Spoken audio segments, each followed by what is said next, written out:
आप सभी दर्शकों का स्वागत है आज के हमारे सब स्कूल पाठ के अध्ययन में।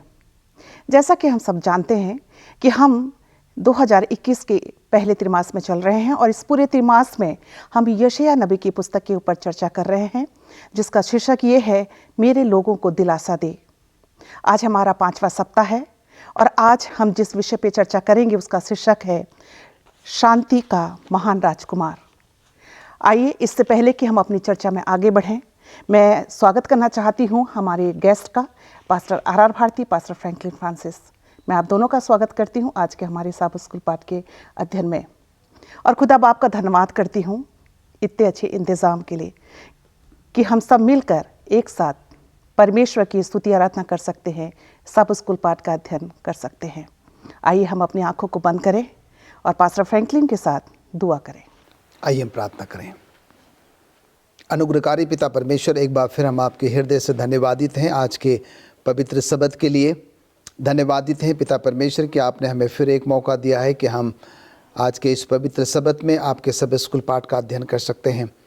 प्रभु, आज की सुबह में आपने हम सबों को चुना है कि हम आज के सब स्कूल पाठ को अपने श्रोताओं के साथ साझा कर सकें। प्रभु, हमें ज्ञान बुद्धि समझ दे, अपनी पवित्र आत्मा के द्वारा प्रभु हमको गाइड करें, जिससे कि आज का सब स्कूल पाठ जब हम पढ़ाते हैं और आज का सब स्कूल पाठ ना सिर्फ प्रभु हमारे श्रोताओं के लिए पर हमारे लिए भी जो है एक बहुत बड़ी आशीष का कारण बने। प्रभु यीशु मसीह के नाम से मांगते हैं, आमीन। आज पाठ 5 है और आज हम शांति का महान राजकुमार, बहुत ही अच्छा टाइटल है, बहुत ही अच्छा शीर्षक है। आज इस विषय पे हम चर्चा करेंगे। याद वचन के लिए आप मेरे साथ अपनी बाइबल खोल सकते हैं, यशायाह नबी की पुस्तक, उसका 9वां अध्याय और उसका 6वां पद, जहाँ इस प्रकार से लिखा है, क्योंकि हमारे लिए एक बालक उत्पन्न हुआ, हमें एक पुत्र दिया गया है और प्रभुता उसके कांधे पर होगी और उसका नाम अद्भुत युक्ति करने वाला, पराक्रमी परमेश्वर, अनंत काल का पिता और शांति का राजकुमार रखा जाएगा। परमेश्वर अपने पढ़े वचन पर आशीष दे। प्रियो, आज हम शांति के ऊपर चर्चा करेंगे। शांति एक ऐसा शब्द है जिसे हर इंसान को ज़रूरत होती है। आज शांति के लिए परिवार के लोग, कलीसिया के लोग, देश विदेश, आप जहाँ जाएं देखें कि लोग शांति के लिए बहुत भाग दौड़ कर रहे हैं। हर किसी को शांति की ज़रूरत है, लेकिन हमें शांति नहीं मिलती। आज शांति पाने के लिए लोग कई प्रकार के काम करते हैं, लेकिन उन्हें शांति नहीं मिलती। लोग शांति को पैसों से खरीदना भी चाहते हैं और खरीदने के बावजूद भी उन्हें शांति नहीं मिलती। लेकिन हमारा प्रभु परमेश्वर, हमारा परमेश्वर हमें कहता है, अहो सब प्यासे लोगों, पानी के पास आओ और जिनके पास रुपये न हो, तुम भी आकर मोल लो और खाओ। आज हमारा परमेश्वर, हमारा जीवता परमेश्वर बिना मोल के, बिना पैसे के हमें शांति देने को तैयार है। आइए हम इस विषय को आगे बढ़ाएंगे और इस विषय पर और गहराई से अध्ययन करने के लिए हमारे गेस्ट के पास चलते हैं। और इस वक्त हम संडे के पाठ में हैं और जिसका संडे के पाठ का शीर्षक है, गलील की निराशा का अंत। और इस पाठ को ध्यान पे रखते हुए पास्टर भारती, मैं आपसे जानना चाहती हूँ कि गलील की निराशा का अंत कब होगा? ये सवाल जो है मिसेस फ्रांसिस ने जो हम तमाम के सामने रखा है, ये हम सब के लिए बहुत ही अच्छा सवाल है कि गलील की ही नहीं बल्कि हम तमाम की निराशा का अंत कब होगा। या गलील के लोगों का उदाहरण दे करके आज परमेश्वर के इस पवित्र वचन के द्वारा हम यहाँ पर सीखने के लिए जा रहे हैं। और हम आज का पर्चा जो है वो यशायाह की किताब, उसके 9 अध्याय से 12 जो अध्याय हैं उनमें से हम सीख रहे हैं। और पिछले हफ्तों में हमने यशायाह की किताब से पहले अध्याय से लेकर एक करके 8वीं आयत तक हमने सीखा है, 8वें अध्याय तक। और मैं आज यहाँ गलील के बारे में आपको बताना चाहता हूँ, अपने दर्शकों को बहुत ही साधारण और सिंपल शब्दों में, भाषा में समझाने के लिए मैं यहाँ आपको बताना चाहता हूँ कि परमेश्वर के लोग जब मिस्र देश से निकल कर के आए और उन्होंने मुल्क के कनान में, इज़राइल में जब प्रवेश किया, तो सबसे पहली जगह वो गलील थी जिसके ऊपर उन्होंने जो है अपने घर बनाए। और ये देश जो था वो भरा पूरा रहा, परमेश्वर ने उसको बड़ी आशीष दी। लेकिन हम देखते हैं कि समय के अंतराल के बाद परमेश्वर के ये लोग जो गलील देश में रहते थे, वो जो है वो परमेश्वर से दूर होने लगे। और हम देखते हैं जब यशायाह की किताब में आते हैं कि जब ये लोग परमेश्वर से दूर हो गए तो परमेश्वर ने अन्य जाति के राजाओं को जो है वो अपना साधन बनाया, इनको सबक सिखाने के लिए, इनको सही रास्ते पर लाने के लिए। और हमने पिछले हफ्ते सीखा कि जो सीरिया का राजा था तिग्लत-पिलेसर, परमेश्वर ने उसको इस्तेमाल किया कि जो इस्राएल का राजा था उसने जो है और उसके बीच में जो ये सीरिया का राजा था दोस्ती हुई, और उन्होंने जो परमेश्वर के लोगों का दूसरा इलाका था, यहूदा का इलाका, यरूशलेम का इलाका, उसके ऊपर जो है चढ़ाई की और उसने जो है इनकी मदद की। लेकिन हम आगे देखते हैं कि इस राजा ने इस फूट का जो परमेश्वर के लोगों में पाई जाती थी उसका उसने फ़ायदा उठाया, और वो जो करना चाहता था उसी की दरख्वास्त राजा आज ने उसके साथ की कि मेरी मदद कर, और जो ये इस्राएल है, जो ये लोग हैं, इनसे जो तू मेरी हिफाजत कर। और उसने जो है जो अपने प्लान के मुताबिक जो वो करना चाहता था, उसने जो इस्राएल के ऊपर चढ़ाई की और उसने गलील देश को और बहुत सारे और जगहों को उसने अपने अंडर में कर लिया। तो गलील देश यहाँ जो था, अब ये तिग्लत-पिलेसर का राज्य था, उसने उस सारे देश को अपने राज्य में मिला लिया और वहाँ जो है मूर्ति पूजा जो है वहाँ पर शुरू हुई। लेकिन आज हम सीख रहे हैं कि परमेश्वर जो है किस तरह से गलील के लोगों की इस निराशा का अंत करेगा। आज यशायाह की किताब उसके 9वें अध्याय में जो है हम देखते हैं, और 1 से 5 आयत तक इस अध्याय में लिखा है कि गलील देश जो था वो कैसा था, कैसी उसकी हालत हुई और आगे जो है उसका क्या अंत होगा। और आगे हम पढ़ते हैं इसके ऊपर, जब हम मनन करते हैं तो देखते हैं नए नियम में कि परमेश्वर यीशु मसीह जब इस दुनिया में आया तो यीशु मसीह ने भी सबसे पहले इस गलील देश को चुना अपना शुभ संदेश लोगों को देने के लिए। अपनी उस महान योजना को जो उद्धार की योजना थी, यीशु मसीह ने इस गलील देश को सबसे पहले इस योजना के बारे में बताया। और आज हम देखते हैं कि परमेश्वर ने अपना वचन इस गलीली प्रदेश को दिया है, और आज भी वो लोगों का इंतज़ार कर रहा है कि मेरे लोग जो हैं वो मेरे पास आएंगे। और गलील के लोगों में जो निराशा जो है उस वक्त थी, उसको आशा में बदलने के लिए खुदावंद यीशु मसीह ने अपना जो है वो जीवन उन लोगों के लिए इस्तेमाल करा, और अपने जीवन के द्वारा उस निराशा को आशा में जो है खुदावंद यीशु मसीह ने गलील के लोगों के लिए बदल दिया। और जो आखिरी जो है ये निराशा जो है जब आशा में बदलेगी, जिसका यीशु मसीह ने रास्ता दिखाया, जब खुदावंद यीशु मसीह आसमान के बादलों पर आएंगे तो ये निराशा पूरी तौर से ख़त्म हो करके आशा में जो है वो बदल जाएगी, और गलील के एरिया से बहुत सारे लोग यीशु मसीह की बादशाहत में जो है वो बचाए जाएंगे। धन्यवाद देना चाहूँगी पास्टर भारती आपके अच्छे विचारों के लिए। और आइए हम सोमवार के पाठ पे चलेंगे, और सोमवार के पाठ का शीर्षक है हमारे लिए एक बालक। और इस पाठ को, इस शीर्षक को ध्यान पे रखते हुए पास्टर फ्रैंकलिन, मैं आपसे जानना चाहती हूँ कि इस यशायाह की पुस्तक उसके 9वां अध्याय और उसके 6 से 7 में बालक कौन है, और इस बालक के बारे में क्या खास? मिसेस एलिस, हम अगर याद करें तो पिछले सप्ताह जो है हमने ये सीखा था कि यशायाह नबी ने यीशु मसीह के जन्म से 700 साल पहले जो है वो ये भविष्यवाणी कर दी थी, जिसका जिक्र जो है वो यशायाह 7वें अध्याय के 14वें पद में हम पाते हैं, और जहाँ पर ये लिखा है कि एक कुमारी गर्भवती होगी और पुत्र जनेगी और उसका नाम इमानुएल रखा जाएगा, और जिसका अर्थ होता है परमेश्वर हमारे साथ। तो हम यहाँ पर देखते हैं कि आज का जो शीर्षक है हमारे लिए एक बालक, और जैसे आपने प्रश्न किया कि भाई ये बालक जो है वो कौन है, ये बालक जो है वो प्रभु यीशु मसीह है।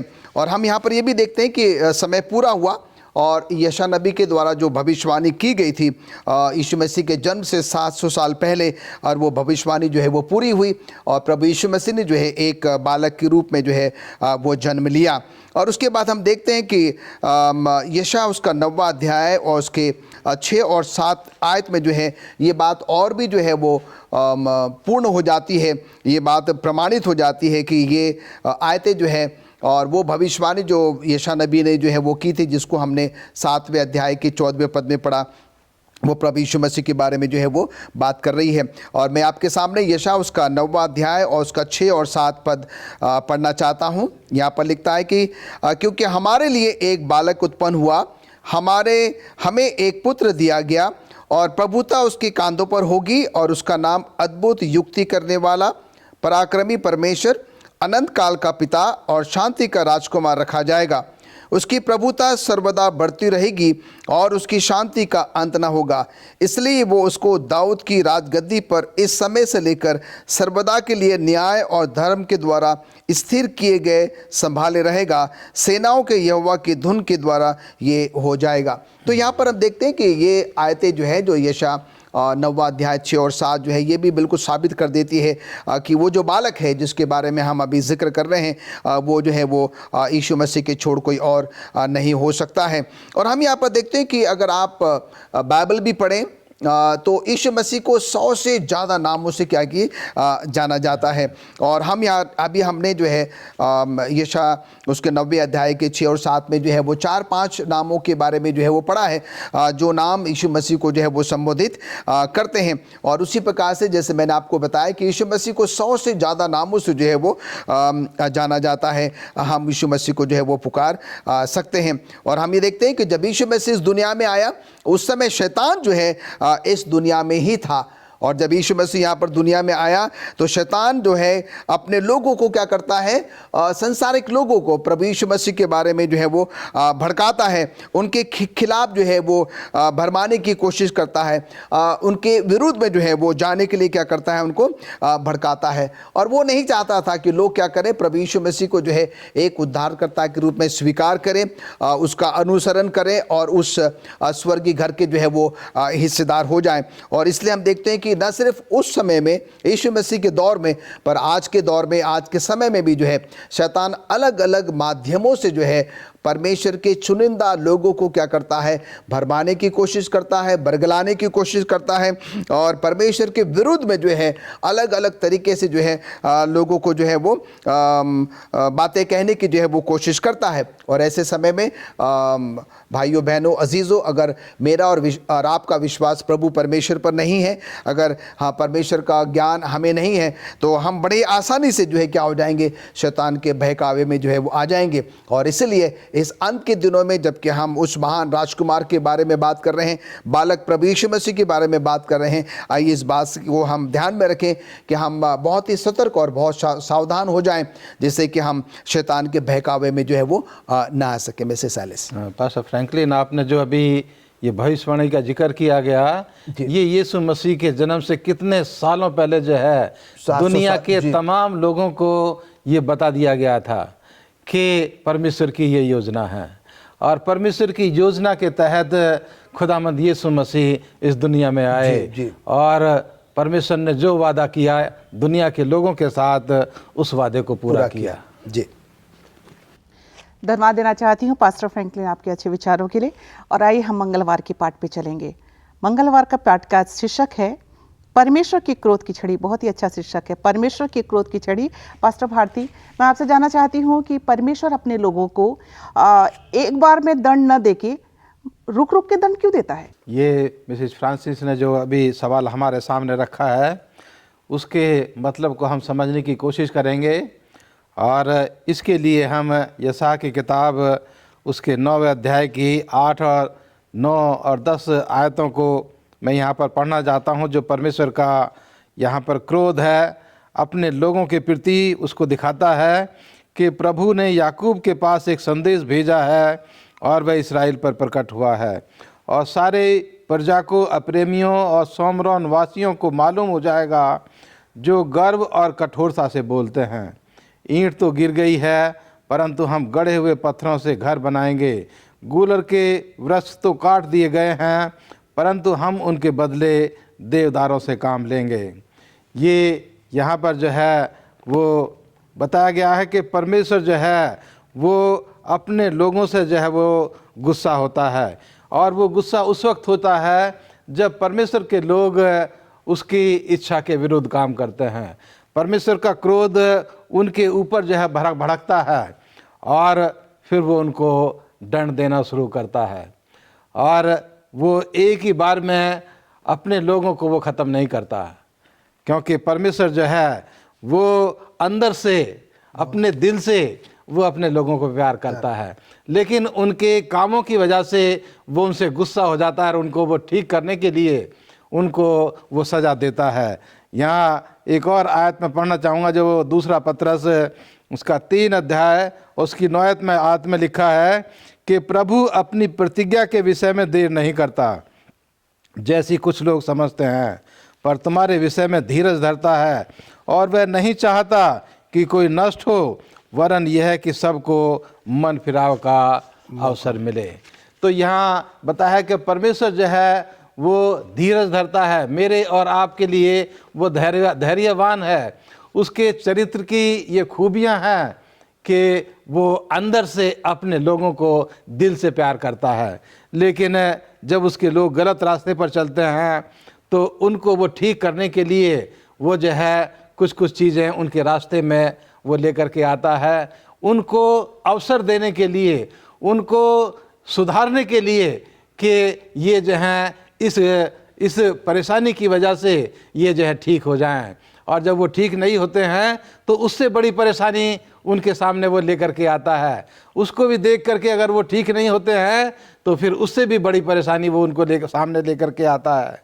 अगर परमेश्वर चाहे तो इंसान को एक ही अवसर में उनको जो है ख़त्म कर सकता है, लेकिन परमेश्वर उनको आस्ते आस्ते उनके ऊपर परेशानियां, दुख और मुसीबतें वो उनके पास लेकर के आता है, उनके रास्ते में लेकर के आता है, ये सोच करके कि इनको जो है ये अपने जीवन के बारे में सोचेंगे और सोच करके इनको मन फिराव का मौका मिलेगा और ये उस रास्ते को छोड़ करके मेरे रास्ते पर ये वापस आ जाएंगे। परमेश्वर जो है इंसान को समय देता है सोचने के लिए, परमेश्वर मौका देता है इंसान को, सुअवसर देता है कि वो सोचे और समझे और परमेश्वर से जो है वो अपना मन लगा ले, उस गलत रास्ते से फिर करके वो परमेश्वर के रास्ते पर जो है वो आ जाए। और इसीलिए परमेश्वर जो थोड़ा थोड़ा करके परेशानियाँ वो हमारे जीवन में लेकर के आता है, जिससे कि हमें सुअवसर या मन फिराव का मौका जो है वो हमें मिल सके। धन्यवाद देना चाहती हूँ पास्टर भारती आपके अच्छे विचारों के लिए। और आइए हम बुधवार के पाठ पे चलेंगे और जिसका शीर्षक है एक में जड़ और शाखा। यशायाह नबी की पुस्तक उसका 11वां अध्याय में एक विषय पर चर्चा कर रहे हैं। पास्टर फ्रैंकलिन, हम आपसे जानना चाहते हैं कि वो कौन सा विषय है, किस विषय पर वहाँ पे बात हो रही है। ये अच्छा होगा कि मैं बाइबल में से पढ़ के जो है वो आपको बताऊं कि ये किस विषय के बारे में बात हो रही है। यशायाह उसका 11वां अध्याय और उसके 1 आयत से लेकर 9 आयत तक यहाँ पर इस प्रकार से लिखता है। बड़े ध्यान से सुनिएगा तो हमें पता लग जाएगा कि यहाँ पर किसके बारे में जो है बात हो रही है। तब यिशै के ठूंठ में से एक डाली फूट निकलेगी और उसकी जड़ में से एक शाखा निकलकर फलवंत होगी। यहोवा का आत्मा, बुद्धि और समझ का आत्मा, युक्ति और पराक्रम का आत्मा, ज्ञान और यहोवा के भय का आत्मा उस पर ठहरा रहेगा और उसको यहोवा का भय सुगंध सा भाएगा। वो मुंह देखा न्याय न करेगा और न अपने कानों के सुनने के अनुसार निर्णय करेगा, परंतु वो कंगालों का न्याय धर्म से और पृथ्वी के नर्म लोगों का निर्णय खराई से करेगा। वो पृथ्वी को अपने वचन से सोंटे से मारेगा और अपने फूंक के सोंटे से दुष्ट को मिटा डालेगा। उसकी कटी का फेटा धर्म और उसकी कर्म का फेटा सच्चाई होगी। तब भेड़िया भेड़ के बच्चे के संग रहा करेगा और चीता बकरी के बच्चे के साथ बैठा करेगा, और बछड़ा और जवान सिंह और पाला पोसा हुआ बैल तीनों इकट्ठा रहेंगे और एक छोटा लड़का उनकी अगुवाई करेगा। गाय और रिशनी मिलकर चरेंगी और उनके बच्चे इकट्ठे बैठेंगे, और सिंह बैल के समान भूसा खाया करेगा। दूध पीता बच्चा करेत के बिल पर खेलेगा और दूध छुड़ाया हुआ लड़का नाग के बिल में हाथ डालेगा। मेरे सारे पवित्र पर्वत पर ना तो कोई दुख देगा और ना हानि करेगा, क्योंकि पृथ्वी यहोवा के ज्ञान से ऐसे भर जाएगी जैसा जल समुद्र में भरा रहता है। अगर भाइयों बहनों श्रोताओं, अगर आपने इन आयतों को बड़े ही ध्यान से अगर सुना होगा तो मैं सोचता हूँ कि हम समझ गए होंगे कि ये बात जो है वो प्रभु यीशु मसीह के बारे में, परमेश्वर के बारे में जो है वो कही जा रही है। और अगर हम शुरुआत की पहली आयत में देखें तो यहाँ पर जो है यिशै के बारे में बात हो रही है। और राजा दाऊद जो है, जो कि बाद में राजा बना, हम देखते हैं कि वो यिशै का जो है वो पुत्र है। और जैसे कि भविष्यवाणी की गई है और हम बाइबल में पढ़ते हैं कि यीशु मसीह जो है वो दाऊद के वंश से जो है वो आता है। और जो यशायाह नबी ने भविष्यवाणी यीशु मसीह के बारे में की थी, उसके प्रथम आवागमन के बारे में की थी कि वो कैसे एक कुमारी से, एक कुमारी गर्भवती होगी, वो पुत्र जनेगी, और जो कि वो यीशु मसीह है। और हम देखते हैं कि वो समय पूरा हुआ और यीशु मसीह जो है एक बालक के रूप में इस पृथ्वी पर आए और उन्होंने जन्म लिया। और उसके बाद हम देखते हैं कि 33.5 साल वो इस दुनिया में रहे। उसके बाद उनका स्वर्गारोहण हो गया। और अब जो है जैसे वो प्रथम बार आए हैं और परमेश्वर के वचन में जैसा लिखा हुआ था, जैसे भविष्यवाणी की गई थी कि वो आएगा, और वो आया।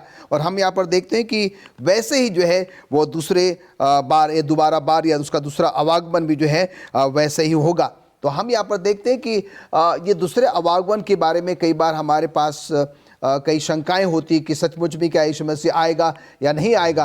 पर हम देखते हैं क्योंकि बाइबल इस बात को प्रमाणित करती है कि उसके बारे में भविष्यवाणी हुई, वो पहली बार में आया और वैसे ही क्या करेगा, वो दोबारा भी जो है वो आएगा। और इसीलिए हम सब परमेश्वर के लोगों को जो है उसके दूसरे आवागमन के लिए जो है वो तैयार रहने की सख्त ज़रूरत है। आइए हम अपने आप को तैयार करें, अपने परिवारों को तैयार करें और औरों को भी जो है वो तैयार करें। और जब हम उस स्वर्ग के घर में जाएंगे, ये जो चंद आयतें मैंने आपके सामने जो है वो पढ़ी है, वो इस बात को संकेत करती है कि वहाँ पर कोई दुख नहीं होगा, तकलीफ़ नहीं होगी, मुसीबत नहीं होगी, बीमारी नहीं होगी, परेशानी नहीं होगी। और ऐसी जो है जो बातें हमको असंभव प्रतीत होती है, और वहाँ पर जो है हम क्या करेंगे, प्रभु परमेश्वर के साथ, यीशु मसीह के साथ, दूतों के साथ, उन तमाम अजीज़ों के साथ हम हमेशा हमेशा के लिए जो है वो वास करेंगे। तो मिसेस एलिस, यहाँ पर जो है हम जिस बालक के बारे में बात कर रहे हैं वो प्रभु यीशु मसीह है। और वो पहली बार आया है और वो हमारे साथ रहा, स्वर्ग चले गया, और बहुत शीघ्र जो है वो दोबारा आने वाला है। और हम सबों को ये सलाह दी जाती है कि हम अपने आप को तैयार करें और औरों को भी जो है वो तैयार करें। धन्यवाद देना चाहती हूँ पास्टर फ्रैंकलिन आपके अच्छे विचारों के लिए। और आइए हम बृहस्पतिवार यानी गुरुवार के पाठ पे चलेंगे, और जिसका शीर्षक है तूने मुझे दिलासा दिया। बहुत ही अच्छा शीर्षक है पास्टर भारती। और आपसे मैं ये जानना चाहती हूँ कि यशायाह की पुस्तक जिसमें 12वां अध्याय और प्रकाशित वाक्य 15 अध्याय, इन दोनों में 2 गाने हैं। ये दोनों गाने परमेश्वर की प्रशंसा किस तरीके से कर रहे हैं? ये जो आप यहाँ पर देख रहे हैं, जो हम सीख रहे हैं, और जो हमारे इस क्वार्टर का पूरा जो पर्चा है वो इस विषय के ऊपर जो है केंद्रित करता है कि परमेश्वर तू मेरे लोगों को दिलासा दे। और इस गीत के द्वारा जो यशायाह की किताब 12 अध्याय और प्रकाशित वाक्य 15 अध्याय में दिया गया है, इन दोनों गीतों के द्वारा हम यहाँ पर ये सीख रहे हैं कि आखिर में परमेश्वर ने अपने लोगों को दिलासा दी। और मैं यहाँ पढ़ना चाहूँगा इस गीत को। बहुत ही अच्छा जो है ये गीत है जो यशायाह उसके 12 अध्याय में लिखा है। कहता है यहाँ पर कि उस दिन तू कहेगा, हे यहोवा तेरा धन्यवाद करता हूँ, क्योंकि यद्यपि तू मुझ पर क्रोधित हुआ, परंतु अब तेरा क्रोध शांत हुआ और तूने मुझे शांति दी है। परमेश्वर मेरा उद्धार है, मैं भरोसा रखूँगा, ना थरथराऊँगा, क्योंकि प्रभु यहोवा मेरा बल है और मेरे भजन का विषय है, और वह मेरा उद्धार करता हो गया है। तुम आनंद पूर्वक उद्धार के स्रोतों से जल भरोगे। उस दिन तुम कहोगे, यहोवा की स्तुति करो, उससे प्रार्थना करो, सब जातियों के उसके बड़े कामों का प्रचार करो, कहो कि उसका नाम महान है। यहोवा का भजन गाओ, क्योंकि उसने प्रताप में काम किए हैं, इसे सारी पृथ्वी पर प्रकट करो। हे सिय्योन में बसने वाली, तू जय जयकार कर और ऊंचे स्वर से गा, क्योंकि इस्राएल का पवित्र तुझ में महान है। तो यहाँ परमेश्वर की महानता का जिक्र किया गया है कि परमेश्वर जो है उसका चरित्र वो कितना महान है कि अपने लोगों की गलतियों के बावजूद भी वो उनको प्यार करता रहा, उनको जो है वो सुधारने की कोशिश करता रहा।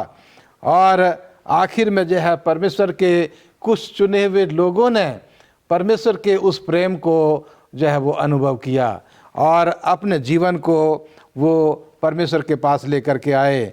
और इस गीत के द्वारा परमेश्वर के लोग उसके नाम की जय जयकार, उसके नाम की महिमा, आदर और सम्मान जो है इस गीत के द्वारा वो कर रहे हैं। और वो कह रहे हैं कि परमेश्वर तो वो महान परमेश्वर है।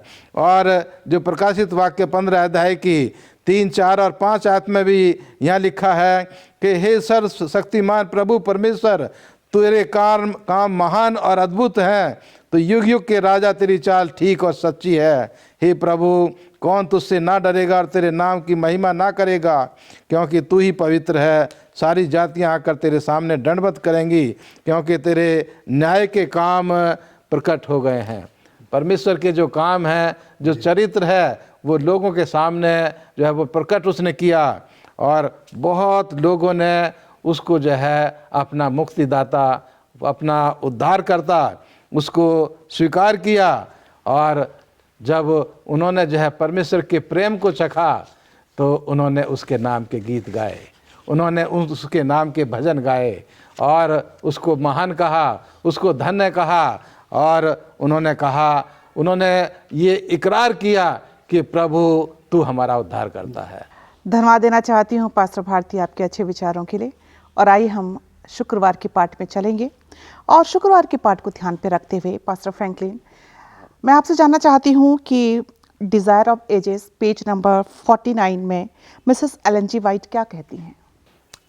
हम सब मिसेस एलन जी वाइट को जानते हैं। मिसेस एलन जी वाइट जो है वो सेवेंथ एडवेंटिस्ट चर्च की नबिया है, भविष्यवक्तिनी है। बहुत सारी किताबें उन्होंने लिखी हैं और उन किताबों में जो है जो युगों की चाह नामक जो पुस्तक है, किताब है, जिसको कि अंग्रेजी में डिज़ायर ऑफ एजेस कहते हैं, और उसके 49 पृष्ठ में जो है वो एक ऐसे पिता के बारे में बात कर रही है। और जब पिता जो है जब अपने बच्चों को किसी दुख तकलीफ़ में या किसी जोखिम में देखता है तो वो असहाय महसूस करता है, उन पर वो तरस खाता है और वो देखता है कि मैं अपने बच्चों को जो है उस जोखिम से कैसे मैं बाहर निकालूं, मैं ऐसा क्या करूं जिससे कि मेरे बच्चे जो हैं उस जोखिम से क्या हो जाए, बाहर आ जाएं। उसी प्रकार से हम देखते हैं कि जब हम सब ने पाप किया और प्रभु यीशु मसीह को जो है बहुत ही तरस आया, और जब प्रभु यीशु मसीह से रहा नहीं गया कि हम पाप में पड़े रहें और उस जोखिम में जो है वो पड़े रहें, और हम देखते हैं कि प्रभु यीशु मसीह ने क्या किया, अपने आप को उस क्रूस पर बलिदान कर दिया और हम सबों को जो है उस बड़े जोखिम से जो है वो बाहर निकाल दिया। और हम देखते हैं कि प्रभु यीशु मसीह के उस क्रूस पर बलिदान के द्वारा जो है हमारे लिए एक उद्धार का रास्ता जो है वो खुल गया। जो मौत मैंने और आपने जो है उस क्रूस पर सहनी थी, वो प्रभु यीशु मसीह ने जो है मेरे और आपके लिए जो है वो सह ली। यीशु मसीह ने हम सब के लिए अपना सर्वोच्च जो है वो निछावर कर दिया, अपना स्वर्गीय घर जो है छोड़कर जो है वो हम सब के लिए जो है इस पृथ्वी पर आया और हमारे और आपके पापों के लिए मारा गया, गाड़ा गया और फिर जो है वो जीवित उठा। कहने का मतलब यहाँ पर ये है, ये सब कुछ उसने इसलिए किया क्योंकि वो हम सब से बहुत बहुत प्यार करता है, जिसका वर्णन हम यूहन्ना 3:16 में जो है वो पाते हैं। और आज भी जो है परमेश्वर हमसे उतना ही प्यार करता है। और आज के सब स्कूल पाठ के माध्यम से जो है हमने पूरी कोशिश करी है कि हम उन संदेशों को आप तक पहुंचाएं, और उन संदेशों का जो सार है वो ये है कि बार बार हम गुनाह करते हैं, बार बार हम प्रभु से दूर चले जाते हैं, बार बार जो है हम प्रभु को अपने कामों के द्वारा, अपने स्वभाव के द्वारा, अपने चरित्र के द्वारा जो है वो दुखी करते हैं, नाराज़ करते हैं। उन सब के बावजूद भी जो है परमेश्वर का जो अगापे प्रेम है वो हम सब पर हमेशा वो निछावर करता है, वो हम पर अपनी दया दृष्टि जो है वो निरंतर बनाए रखता है। और हम देखते हैं कि जैसा कि आज का शीर्षक है शांति का महान राजकुमार, और आज के सब स्कूल पाठ का जो निचोड़ है, हमें वो शांति, वो इत्मीनान, वो समाधान जो है सिर्फ और सिर्फ प्रभु यीशु मसीह दे सकता है, संसार का कोई व्यक्ति जो है वो नहीं दे सकता है। शुरुआत में मिसेस एलिस ने कहा कि आज के परिवेश में हर एक व्यक्ति, हर एक परिवार, हर एक कलीसिया, हर एक समाज, देश विदेश, दुनिया का हर एक व्यक्ति जो है शांति की तलाश में ना जाने दर दर भटक रहा है। शांति को प्राप्त करने के लिए ना जाने वो क्या कुछ करने के लिए भी जो है वो आतुर हो जाता है, उसके बावजूद भी जो है उसको शांति नहीं मिलती है। पर आज के सब स्कूल पाठ में मिसेस एलिस, हम आपके माध्यम से तमाम श्रोताओं को और हम सबको जो है ये बताना चाहते हैं कि आपको इधर उधर जाने की ज़रूरत नहीं है, आपको अपने शरीर को कष्ट देने की ज़रूरत नहीं है। अगर आपको शांति चाहिए, क्योंकि हमारा जो शांति का राजकुमार है जो कि प्रभु यीशु मसीह है और जिसके पास सिर्फ उसी के पास जो है वो असीम शांति है। अगर मुझे और आपको शांति चाहिए, आइए मैं और आप जो है क्या करें, शांति के राजकुमार प्रभु यीशु मसीह के पास जाएं, जो कि मुझे और आपको हमेशा हमेशा के लिए वो शांति जो है वो प्रदान करेगा। खुदावंद यीशु मसीह परमेश्वर दुनिया के तमाम लोगों को शांति देना चाहता है और हम दुनियावी माता पिता के द्वारा, इस उदाहरण के द्वारा समझ सकते हैं कि हम माता पिता जब हमारे बच्चे दुख में होते हैं, बीमारी में होते हैं, तो हम कैसा महसूस करते हैं। आज पिता परमेश्वर जब इस दुनिया के ऊपर जो है वो नज़र डालता है कि कितने लोग जो हैं वो बीमार हैं, गुनाह की बीमारी से जूझ रहे हैं, तो उसको अच्छा नहीं लगता। और इसीलिए उसने, हम जो है देख सकते हैं कि परमेश्वर ने उस बीमारी से बचाने के लिए अपने बेटे, अपने इकलौते बेटे खुदामंद यीशु मसीह को जो है उसने कुर्बान कर दिया। मैं सोच रहा था कि परमेश्वर जब स्वर्ग में था और उसका बेटा इस दुनिया में वो सलीब के ऊपर जो है अपने जीवन को देने के लिए तैयार था, लोग उसके हाथों में कीलें ठोक रहे थे, उसको अच्छा नहीं लग रहा होगा। उसने अपना सर जो है वो ज़रूर नीचे सर झुका करके बैठा होगा, लेकिन उसको खुशी थी इस बात की भी कि जिस इंसान को मैंने बनाया, मेरे बेटे ने उस इंसान को बचाने के लिए अपना जीवन जो है वो कुर्बान कर दिया है और इस दुनिया में शांति लाने का इंतजाम उसने दुनिया के तमाम लोगों के सामने रख दिया है। धन्यवाद देना चाहती हूँ पास्टर फ्रैंकलिन आपके अच्छे विचारों के लिए। और प्रिय दर्शकों, हम 2020 से निकल चुके हैं और 2021 में प्रवेश कर चुके हैं। 2020 हमारे लिए बहुत ही कठिन समय था, बहुत ही दर्द का समय था। बहुत लोग अपने घरों से बेघर हो गए, बहुत लोग ऐसे थे जिन्होंने अपने प्रियजन को खो दिया और उनको शांति की ज़रूरत थी। लेकिन आज हम सब 2021 में प्रवेश करके हम उस प्रभु परमेश्वर के प्रेम के कारण 2021 को देख सके हैं। प्रभु यीशु मसीह अपने वचन के द्वारा हमें ये बताना चाहता है कि जब तक यहोवा मिल सकता है तब तक उसकी खोज में रहो और जब तक वह निकट है तब तक उसे पुकारो। ज़रूरत है कि हम उसे पुकारें, शांति वही देगा जब यीशु मसीह का साथ है। घबराने की क्या बात है, हमको मिली है शांति प्रभु तेरे उदार मन से। आइए हम धन्यवाद देना चाहते हैं पास्टर भारती का और पास्टर फ्रैंकलिन का। आपके बहुत ही अच्छे विचार थे। उम्मीद करती हूँ आज का सब स्कूल हम सबों के लिए आशीष का कारण रहा होगा। खुदा बाप हम सबको आशीष और बरकत दे जब हम उसके सिंहासन के सामने, जब हम सब उसके कदमों के सामने इस उम्मीद से रहते हैं कि शांति देने वाला, शांति का महान राजकुमार हमारे साथ है। आइए हम अपनी सभा को ख़त्म करेंगे। सब स्कूल पाठ के अध्ययन को ख़त्म करने के लिए मैं गुजारिश करूँगी पास्टर भारती से दुआ में हमारी अगुवाई करें। आइए दुआ करें। ज़मीन और आसमान के बनाने वाले परमपिता परमेश्वर, इस दुनिया के सृष्टिकर्ता, हम तेरे पास आते हैं और तेरा धन्यवाद देते हैं प्रभु कि तूने अपने बेटे खुदामंद यीशु मसीह को इस दुनिया में भेजा, जिससे कि शांति और प्रेम का संदेश वो लोगों के सामने दे सके। खुदामंद आज हम तेरे विश्वासी जो तुझ पर विश्वास करते हैं, इसी संदेश को परमेश्वर दुनिया के लोगों के द्वारा लोगों को देना चाहते हैं जो तूने परमेश्वर अपने लोगों को दिया।